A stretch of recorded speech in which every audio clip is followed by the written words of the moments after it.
¿Y qué dice el gobierno mexicano? La presidenta de México, el secretario de Economía, bueno, la secretaria de Gobernación también.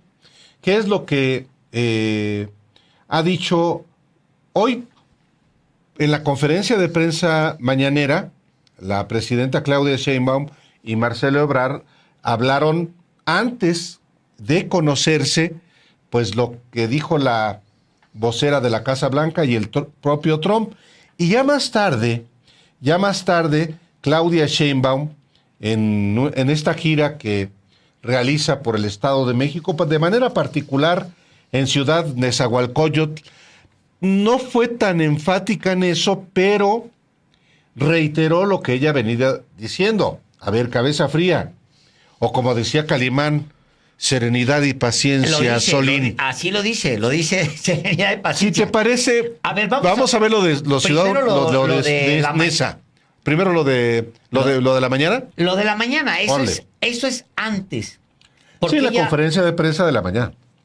Porque ella habla del plan A, B y C. Así para México. Vamos a oír y luego el de serenidad y paciencia, Solín. Mucha paz. Voy a iniciar comentándoles que por lo que sale hoy en los medios y la declaración de ayer del presidente Trump, informarle al pueblo de México, a ustedes, que tenemos una mesa de diálogo con el gobierno de Estados Unidos, en donde hemos tratado distintos temas y se acuerda todos los días. Por ejemplo, en el tema de migración, con respeto a nuestra soberanía y a los derechos humanos, hay acuerdos para la repatriación de nuestros connacionales, si es el caso de la llegada de alguna persona de otra nacionalidad. Todo el tiempo hay acuerdos y hay una mesa permanente. En el tema también de la seguridad se mantiene permanentemente comunicación en el marco de 4 principios que son los principios fundamentales en esta materia, que es la responsabilidad compartida, la confianza mutua, la colaboración y el respeto a nuestra soberanía. Entonces, siempre vamos a mantener el diálogo.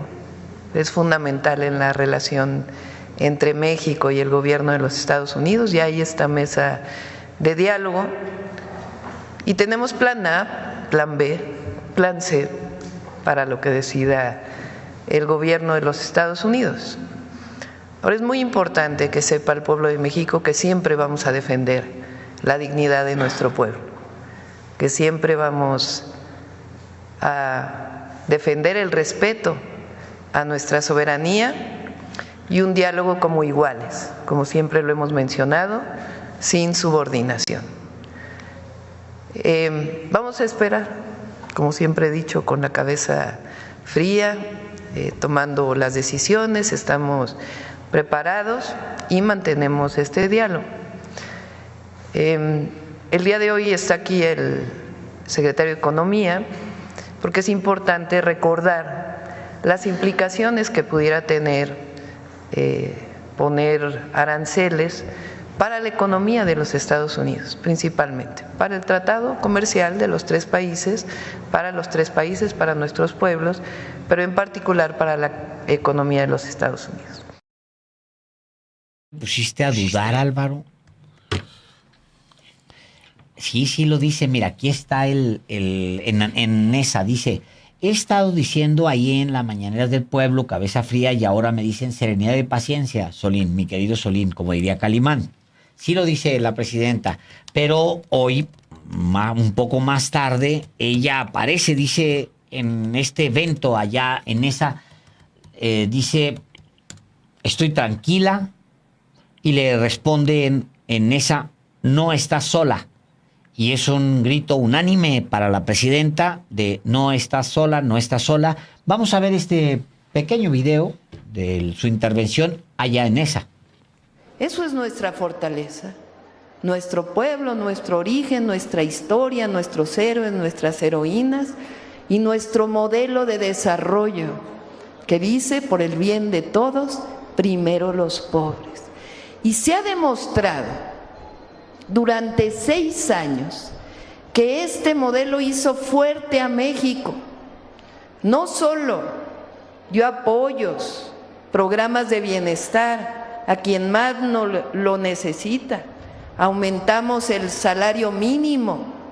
No solo ocurrió eso, sino que resulta que cuando tiene recursos la gente, pues entonces compra más y eso hace que la economía se mueva. Bueno, hasta los bancos les fue mejor con la Cuarta Transformación. Es decir, es un modelo que soporta la economía nacional.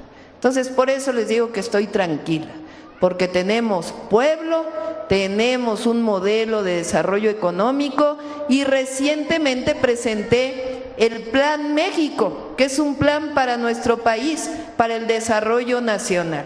Así que todos unidos, porque el pueblo unido jamás será vencido. Unión con el pueblo de México y siempre, siempre salimos adelante entre todos y entre todas.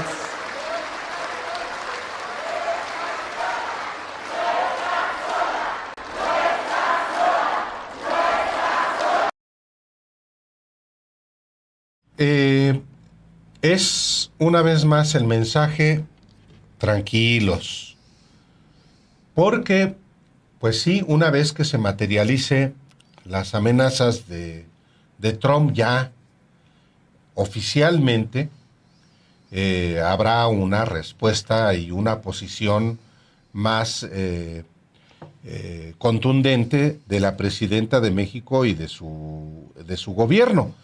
Hoy mismo, en la propia conferencia de prensa del pueblo, como le llama la presidenta Claudia Sheinbaum, el secretario de Economía, Marcelo Ebrard, habló sobre los efectos que tendrían los aranceles impuestos por Donald Trump. Dijo que las familias estadounidenses tendrían un impacto, sobre todo porque México es el principal exportador de productos finales como automóviles, computadoras, televisores y refrigeradores. Ebrard indicó que los consumidores verán cómo subirán los productos ante la reducción de su disponibilidad, además de que se impactarán las cadenas de suministro. De hecho, dijo que en el caso de los automóviles se afectará a 12 millones de familias de Estados Unidos y en el caso de las lavadoras, unos 40 millones de televisores. Las familias que se verían afectadas serían 32 millones que tendrían que pagar 2.397 millones de dólares extra. Esto es lo que el secretario de Economía advierte del impacto de los aranceles de 25% y además dijo que los estados fronterizos con alto consumo de productos mexicanos como California, Texas, Florida y Arizona, pues tendrían todavía un impacto mucho mayor como consecuencia de esos aranceles. Escuchemos a Marcelo Ebrard, secretario de Economía. En alguna ocasión anterior les había yo presentado cuál es el impacto que tendrían las tarifas en general en el comercio entre México y Estados Unidos y les había yo explicado, compartido, que la principal afectación es a empresas de Estados Unidos. En aquella ocasión hablaba yo de Ford, Stellantis, General Motors. El principal exportador de México a Estados Unidos es General Motors.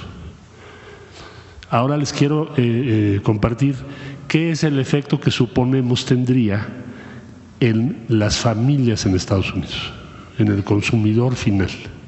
Entonces, la siguiente, por favor. Entonces, si se llegara a imponer este arancel de 25%, hay que tomar en cuenta, además de lo que ya les dije, que México es el principal exportador de productos finales como autos, computadoras, televisores y refrigeradores. Tomé solamente algunos, son los principales. para no hacer una lista exhaustiva.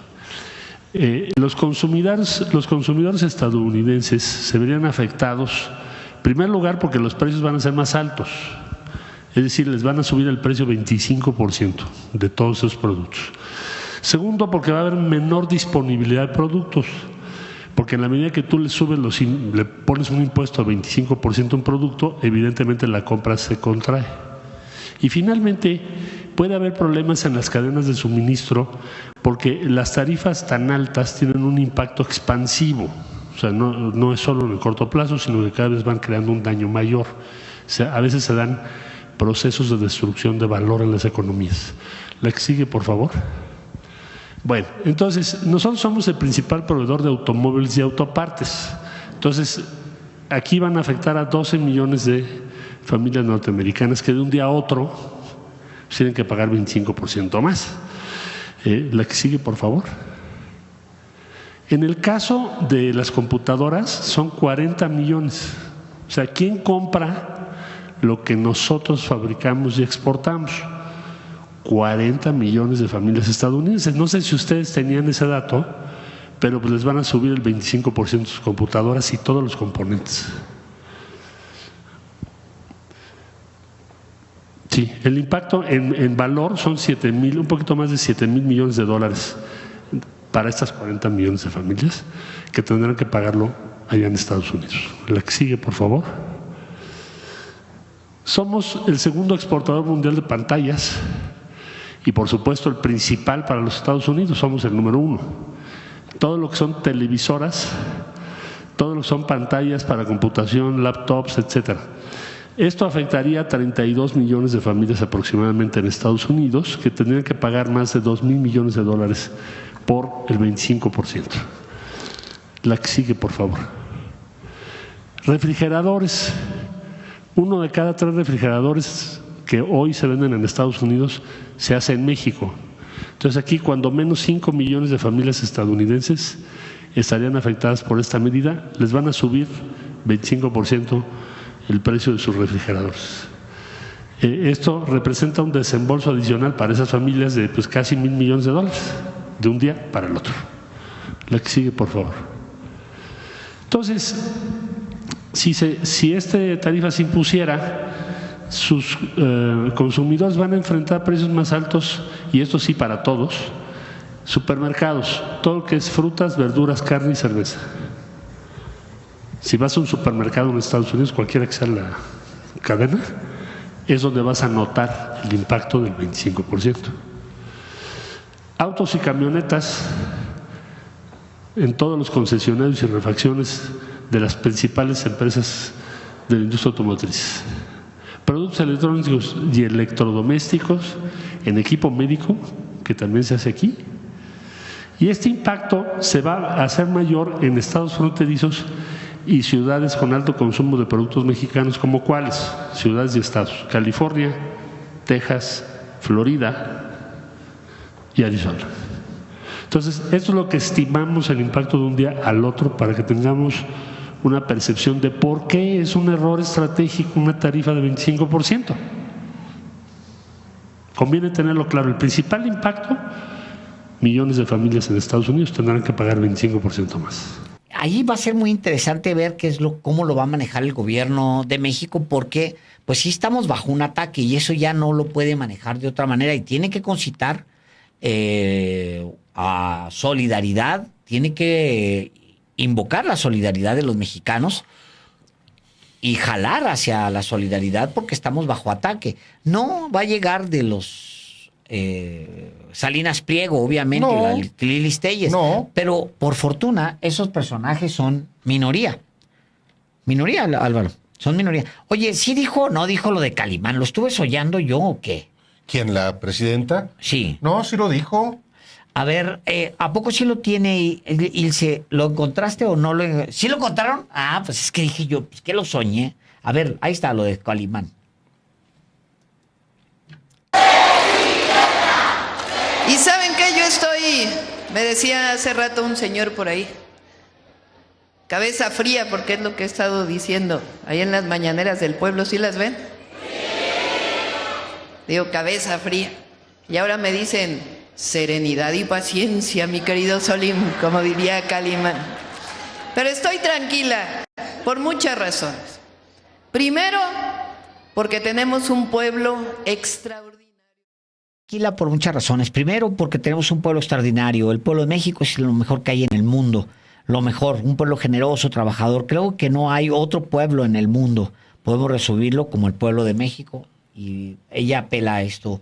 Pero sí, va a tener que apelar, sí, hablar con los mexicanos, dirigirse a los mexicanos en algún momento. Yo creo que ha evitado ese momento solemne que puede convertirse en solemne de cuando un presidente se dirige a la nación, no como un protocolo, sino como un mensaje extraordinario. Pasa pocas veces en el mandato de un presidente, muy pocas veces, cuando fuera del protocolo ordinario, que es cuando se dirige a la nación por un informe de gobierno, por esto, por aquello, sino que cuando por una razón extraordinaria, buena, mala, mediana, lo que sea, un anuncio X, se tiene que el presidente plantar y decir: ciudadanos de México, o mexicanos, o mexicanas y mexicanos, está sucediendo esto y lo vamos a resolver así, o está sucediendo esto y qué bueno, porque vamos a aplaudir todos dentro de 15 minutos. Lo que sea, pues, ¿no? Pero es un momento que ocurre muy pocas veces en los 6 años de un presidente, en su caso presidenta. Y ese yo creo que los ha estado evitando. Yo creo que ella ha estado evitando el calentarse con lo que Trump está permanentemente diciendo. Ahora, va a ser muy distinto cuando lo que Trump ha estado diciendo se convierta en lo que está haciendo. Ya cuando el día de mañana amanezcamos con un decreto un arancel del 25%, entonces yo creo que ella va a tener pues que hablar sobre hechos consumados.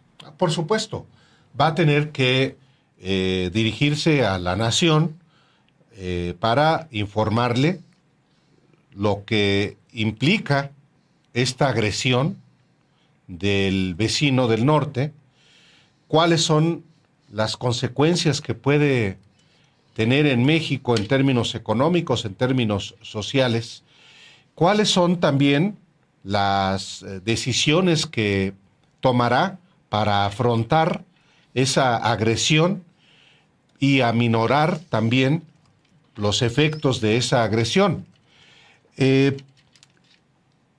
No lo ha hecho precisamente porque no ha terminado, no se ha materializado todavía esa agresión ya en papeles. Lo hará también por una razón también de responsabilidad. Ahora, lo que no creo que vaya a hacer es que con una voz y frases grandilocuentes convoque a la unidad de los mexicanos, a la unidad nacional. No. Cuando hay momentos extraordinarios en México como estos, la gente que quiere adherirse lo hace sin necesidad de convocatorias de unidad nacional, tan desprestigiadas también por presidentes que ha tenido México. Convocaron a la unidad nacional Enrique Peña Nieto precisamente ante Donald Trump, después de que el propio Enrique Peña Nieto se puso de tapete. Convocó también a la unidad nacional Felipe Calderón después del fraude electoral del 2006 para supuestamente librar esa guerra contra el crimen organizado.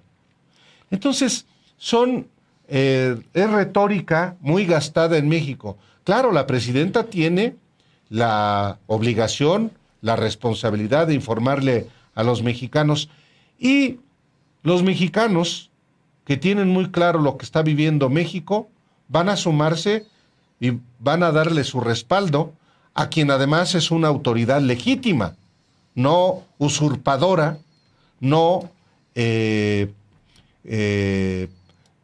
como las dos presidentes a los que me he referido.